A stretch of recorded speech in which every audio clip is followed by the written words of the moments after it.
Na década de 1980, a luz da cela estava acesa, e uma pessoa estava pendurada por uma corrente em seu corpo estava coberto de hematomas e sangue por ter sido torturado. Até mesmo seus pés estavam amarrados para que ele não pudesse escapar de uma mosca. Então rastejou em seu rosto, mas ele ainda parecia calmo. Apesar de toda essa comida, foi a primeira palavra. Depois de todo o interrogatório e tortura, os soldados ficaram chocados ao ouvir o que ele acabara de fazer. Que um dos torturadores disse que os soldados sul-coreanos poderiam servir comida aos espiões, mas eles não fizeram isso. O homem que estava sendo torturado então disse que contaria a todos se lhe dessem comida. O oficial-chefe perguntou se ele quis dizer que ele vai dar-lhe comida, mas ele deve dizer-lhe sobre o seu destino e rota de infiltração em retorno. O prisioneiro concordou e disse que estava apenas tentando ganhar a vida ingressando no exército, mas assim ele morrendo de fome. O oficial-chefe ordenou que seus subordinados trouxessem comida da cozinha, mas seus subordinados questionou sua ordem, então o oficial-chefe ficou com raiva e ordenou que ele calasse a boca. Ele diz a eles que eles têm que entregar este prisioneiro aos seus superiores amanhã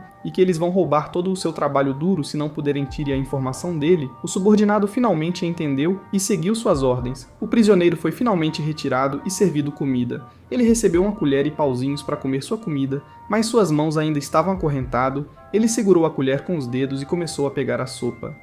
O prisioneiro então disse que esta sopa, gosto sem graça, então ele pegou um dos pauzinhos e disse que a comida militar era sempre muito estranha. Um dos subordinados do exército disseram que o sabor da comida não era importante agora. Eles estavam com raiva e pretendiam matar o prisioneiro de repente. O pauzinho esfaqueou a testa do oficial-chefe no início. Eles não entenderam o que havia acontecido, mas então a cabeça do policial caiu sobre a mesa porque ele estava morto. Agora os soldados ficaram chocados ao ver isso, pois não conseguiam ver nada do que estava acontecendo, disse o prisioneiro. O sabor da comida era importante. Ele segurava pauzinhos na mão, todos os soldados correram em sua direção para matá-lo, mas o prisioneiro foi capaz de matá-los todos com um pauzinho. Ele então disse aos mortos que ele era um sênior da inteligência, sargento chamado do Jangan. Sua rota de infiltração era nadar pelo oceano, e seu objetivo era matá-los da mesma forma que ele tinha acabado de fazer. Então ele viu a mosca que o incomodava antes, então ele mirou nela com seus pauzinhos e matou do Jangan também. Pensou que deveria parar de fazer isso depois de um tempo na cidade de Seoul do Jangan,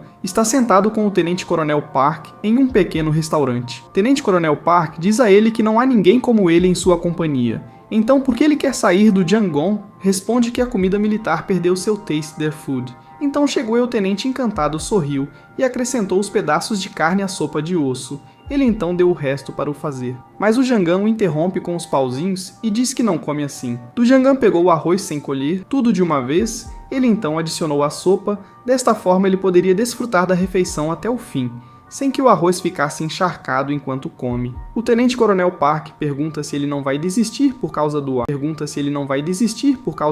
Operação do Jangan pergunta o que ele está perguntando, porque ele acabou de voltar depois de terminar a cirurgia desta vez. O Tenente Coronel Park disse que devia saber exatamente a que operação estava se referindo ao Tenente Coronel Park. Disse que naquela época o plano era voltar vivo, e quando o Jangan voltou sozinho, ele não falhou em sua operação, mas Jangan disse que não é sobre a operação, após uma pausa em seus conversa. Do Jangan agradeceu ao Tenente Coronel Park por acolher uma pessoa como ele, que não tinha casa, e ajudando-o a ganhar dinheiro. O Tenente Coronel Park sorri e diz que Do Jangan fez tudo bem. Fez o suficiente como soldado, mas em um fim em que ele foi dispensado do exército por causa de sua natureza temperamental, Do Jangan ficou surpreso ao ver Joe Timon vestido bem e usando um relógio caro do Jangan. Então perguntou a Joe Timon como ele o encontrou. Joe Tun respondeu que ouviu dizer que Jangan havia deixado a companhia e ele procurou por ele em todos os lugares e finalmente o encontrou. Ele diz a Jangan que ele tem um pedido de emprego para ele por curiosidade. Do Jang perguntou. Temon também respondeu que era o trabalho que de Jangan era melhor. De Jangan diz que não quer sujar as mãos por dinheiro. Jamun esclarece que não quer que ele mate ninguém. Ele apenas quer que Do Jangan ensine uma lição a alguém. Do Jangan fica sério e pede que ele seja honesto sobre o que ele quer. Joe Tumon disse que era um empresário de sucesso aos olhos do público, mas na realidade ele é o chefe de uma gangue. A pessoa que Joe Moon quer que Do Jangan cuide é o chefe de outra gangue que Do Jangon diz a ele que ele não deixou seu emprego no exército para fazer algo assim. Joe Timon, que ficou ofendido, perguntou o que ele queria dizer com algo assim. Ele pergunta se largou o emprego para morar em um lugar decadente como este. Do Jangan pede que ele tenha cuidado com o que ele diz. Jun então disse que se ele concordar em fazer este trabalho, ele lhe pagará 50 milhões. E com esse dinheiro ele pode comprar uma bela casa ou começar um negócio para melhorar sua vida. Do Jangan pensou que não poderia economizar tanto mesmo em 10 anos. Enquanto trabalhava em um trabalho de construção, Jolton deu-lhe seu cartão e disse que poderia visitá-lo se ele mudasse de ideia antes de Jolton partir. Ele disse que era estranho que alguém como Du Jiangan tentasse vir te fazer algo em que ele era bom. Du Jiangan colocou seu cartão de visita na mesa e depois deitou-se no chão. Não achava que ele veio aqui para viver assim, mas pretendia tentar fazer o que vinha fazendo um pouco mais.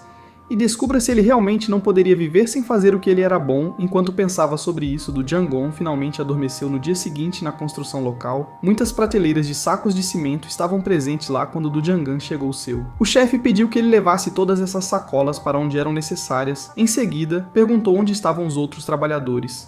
O chefe respondeu que só ligou para ele porque o viu há alguns dias carregando uma carga e pensou que poderia fazer esse trabalho sem qualquer ajuda. Du Jiangan olhou para seu rosto sorridente e se perguntou se esse homem estava realmente fora do banco Songa, e seu colega de trabalho estavam do lado de fora do banco bebendo chá. Ela olhou para o céu e se perguntou como iria passar o dia em que seu colega perguntou por que ela disse que quando seu rosto estava sempre brilhante durante a hora do almoço, Shanga perguntou do que ela estava falando. Seu colega respondeu que ela foi muito legal em fazer Jiangon. Então ela perguntou se ela estava atraída por ele Shonga. Respondeu que ele só veio para depositar dinheiro em sua conta poupança. Ela disse que se isso fosse uma loja, então Du Jiangan seria um de seus clientes regulares. Então ela deveria tratá-lo bem. Seu colega disse que ela pode estar certa, mas Du Jiangan não parece tão bonito nem é rico. Este comentário feito Songa. Desconfortável, ela sorriu e disse que Du Jiangan pode não ser bonito, mas ela tem um corpo bonito. Seu colega respondeu que ele trabalhou em um canteiro de obras e teve que levantar tijolos e cargas pesadas o dia todo. No entanto, Song Seona disse que seu pai também costumava trabalhar em canteiros de obras, mas nunca teve um corpo como ele. Então se inclinou contra a colega e agradeceu por se intrometer em seus assuntos. Ela avisa que sabe sobre ela caso com o gerente que os despreza porque eles são de uma escola técnica só para meninas. Depois, voltando ao seu balcão, Songa se perguntou por que ela estava com raiva antes quando falou sobre Du Jiangan. Então Du Jiangan de repente entrou no banco e acenou para ela. Shanga disse que ainda não é hora do almoço, então por que ele está aqui? Du Jiangan respondeu que sim. Esteja ocupado mais tarde e veio um pouco mais cedo Song Seona. Então perguntou se ele estava aqui para colocar dinheiro em sua conta, mas Faça Jiangan disse que hoje ele veio ver Songa, enquanto acenava para ela. Du Jiangan disse que ele depositaria muito dinheiro em sua conta assim que devolvesse as bochechas e Shanga ficou vermelho e pensou que Du Jiangan tinha acabado de vir apenas para encontrá-la. Aqui ela perguntou o que era. Errado com Du Jiangan, porque de repente ele ficou assim. Du Jiangan foi para o terminal de ônibus e pegou uma passagem para ir para Dan.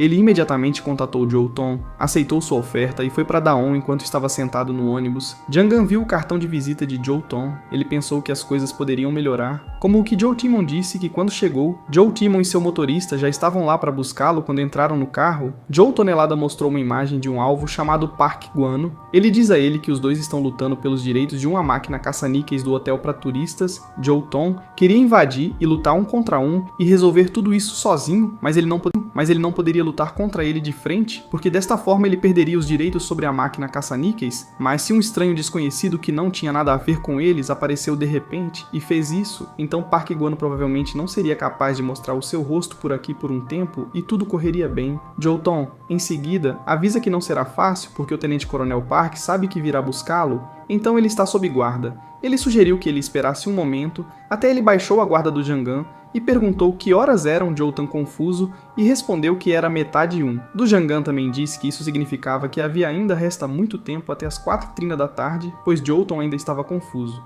Du Jiangan informou ao banco que fechava às 16h30. Agora ele pediu que ele fizesse levá-lo ao Park Guano's Place para que ele pudesse cuidar dele rapidamente para que John pudesse depositar dinheiro em seu banco conta antes do fechamento do banco. Jolton disse que se ele saísse agora, ele teria que lutar contra muitas pessoas, mas Du Jiangan pensou que ficaria tudo bem depois de se sentir atordoado. Joe Timon finalmente concordou em